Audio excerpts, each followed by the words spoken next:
Hello, this is Mr. Wolff, and we are continuing to read Clive Barker's The Thief of Always. And we are on to chapter 15, New Nightmares. It was a more difficult tale to tell than he'd expected it to be, though some of the details were clear in his head. Ritkus's first appearance, the sinking of the Ark, his and Wendell's escape. There was much else he could not properly remember. It was as though the mist he'd strode through had seeped into his head, and had there drawn a veil over the house and much of what it contained. "I remember speaking to you on the phone 2 or 3 times, he said. "You didn't speak to us, honey," his mom replied.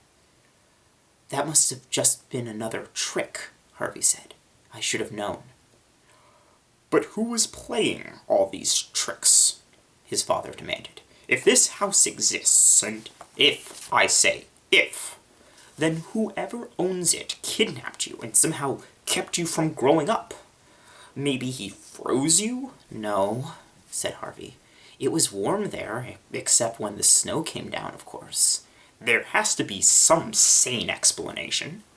"There is," said Harvey. "It was magic." His father shook his head. "That's a child's answer," he said, "and I'm not a child anymore."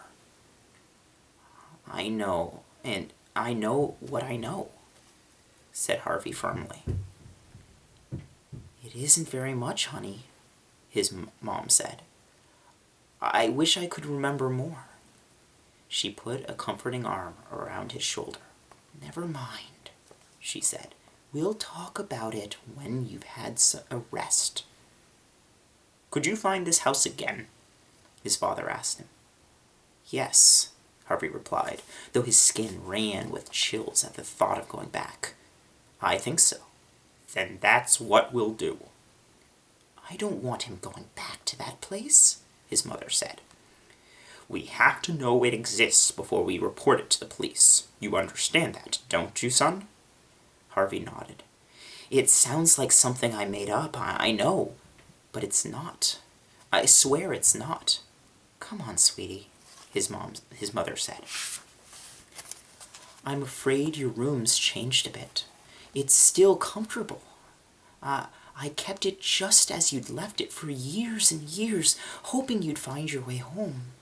Then I realized if you ever did come back, you'd be a grown man, and you wouldn't want it decorated with rocket ships and parrots. So we had the decorators in.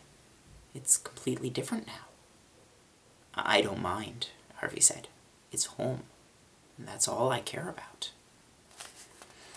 It was in the early afternoon, as he slept in his old room. It rained. A hard March rain that beat against the window and slapped on the sill. The sound woke him. He sat up in bed with the hairs on his nape pricking, and knew that he'd been dreaming of Lulu. Poor, lost Lulu, dragging her misshapen body through the bushes, her flipper hand clutching the Ark animals she dredged up from the mud. The thought of her unhappiness was unbearable. How could he ever hope to live in the world to which he'd returned, knowing that she remained Hood's prisoner? "I'll find you," he murmured to himself. "I will. I swear." Then he lay back on the cold pillow and listened to the sound of the rain until sleep crept over him. Exhausted by his travels and traumas, he didn't wake again until the following morning. The rain had cleared, and it was time to lay plans. "I bought a map of the whole of Millsap," his father said, unfolding his purchase and spreading it over the kitchen table. "There's our house." He had already marked the place with a cross. "Now, do you remember any of the street names around Hood's place?" Harvey shook his head. "I was too busy escaping," he said. "Were there any particular buildings you saw?" "It was dark and rainy." "So we just have to trust to luck." We'll find it, Harvey said, even if it takes all week. It was easier said than done. More than 3 decades had passed since he'd first made his way through the town with Ritkus, and the countless things had changed. There were new plazas, new slums, new cars on the street, and new aircraft overhead. So many distractions, all keeping Harvey from the trail. I don't know which way is which, he admitted, after they'd been searching for half a day. Nothing's the way I remember it. We'll keep going, his father said. It'll all come clear. It didn't. They spent the rest of the day wandering around, hoping for some sight would trigger a memory. But it was a frustrating business. Every now and then, in some square or street, Harvey would say, "Maybe this is it," and they'd head off in one direction or another, only to find that the trail grew cold a few blocks on. That evening, his father quizzed him again. If you could only remember what the house looked like, he said, I could describe it to people. It was big, I remember that, and old. I'm sure it was very old. Could you draw it? I could try. And he did just that. And though he wasn't much of an artist, his hands seemed to remember more than his brain had, because after a half hour he had drawn the house in considerable detail. His father was pleased. We'll take this with us tomorrow, he said. Maybe somebody will recognize it. But the second day was just as frustrating as the first. Nobody knew the house that Harvey had drawn, nor anything remotely like it. By the end of the afternoon, Harvey's father was getting short-tempered. It's useless, he said. I must have asked 500 people and not one of them, not one, even vaguely recognized the place. It's not surprising, said Harvey. I don't think anyone who saw the house, besides me and Wendell, ever escaped before. We should just repeat all of this to the police, his mother said, and let them deal with it. And what do we tell them? His father said, raising his voice. That we think there's a house out there that hides in a mist and steals children with magic? It's ridiculous. Calm down, Harvey's mother said. We'll talk about this after we've eaten. They trudged home, ate, and discussed the whole problem again, but without finding any solutions. Mr. Hood had laid his traps carefully over the years, protecting himself from the laws of the real world. Safe behind the mists of his illusion, he'd most likely already found 2 new, unwitting prisoners to replace Harvey and Wendell. It seemed his evil would go on, undiscovered and unpunished. The following day, Harvey's father made an announcement. This search is going nowhere, he said. We're going to give it up. Are you going to the police? His wife asked him. Yes, and they'll want Harvey to tell them everything he knows. It's going to be difficult, son. They won't believe me, Harvey said. That's why I'm going to talk to them first, his father said. I'll find somebody who will listen. He left soon after breakfast, with a worried expression on his face. This is all my fault, Harvey said to his mom. We lost all that time together just because I was bored. Don't blame yourself, she said. We're all tempted to do things we regret once in a while. Sometimes we choose badly and make mistakes. I just wish I knew how to unmake it, Harvey replied.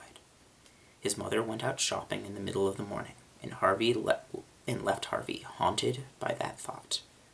Was there some way to undo the damage that had been done?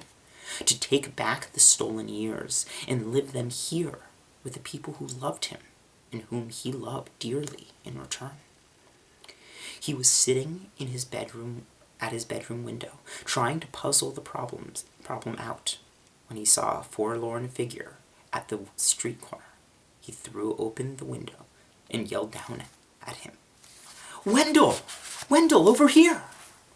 Then he raced downstairs. By the time he opened the door, his friend was on the step, his face red and wet with tears and sweat. "What happened?" he said. "Everything's changed." His words were punctuated by hiccups. My dad divorced my mom, and my mom's so old, and Harvey, and fat as a house." He wiped his running nose with the back of his hand and sniffed hard. "It wasn't supposed to be this way," he said. "Well, was it?" Harvey did his best to explain how the house had deceived them, but Wendell was in no mood for theory. He wanted the nightmare to be over. "I want things back the way they were," he wailed. "My dad's gone to the police," Harvey said. "He's going to tell them everything." "That won't do any good," Wendell said despairingly. "They'll never find the house." "You're right," Harvey said.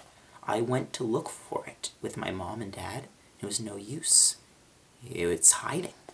"Well, it's bound to hide from them, stupid," Wendell said. "It doesn't want grown-ups."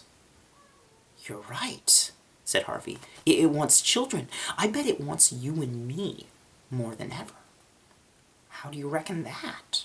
"It almost had us. It almost ate us alive." "So you think it's got a taste for us?"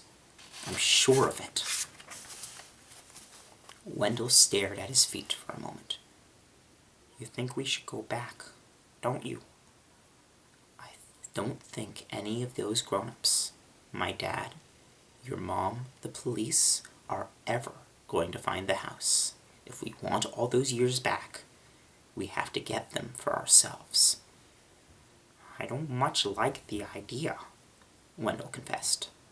"Neither do I," he said, thinking as he spoke that he'd have to leave a note for his mom and dad so that they wouldn't think that his return had been a dream. "We have to go," he said. "We don't have any choice." "When do we start?" "Now," said Harvey grimly. "We've lost too much time already." And there's a few pictures from this chapter that I skipped. We have Harvey's drawing of the holiday house. And then our chapter ends this time with a drawing of the treehouse. Thank you so much for listening, and I will see you again soon.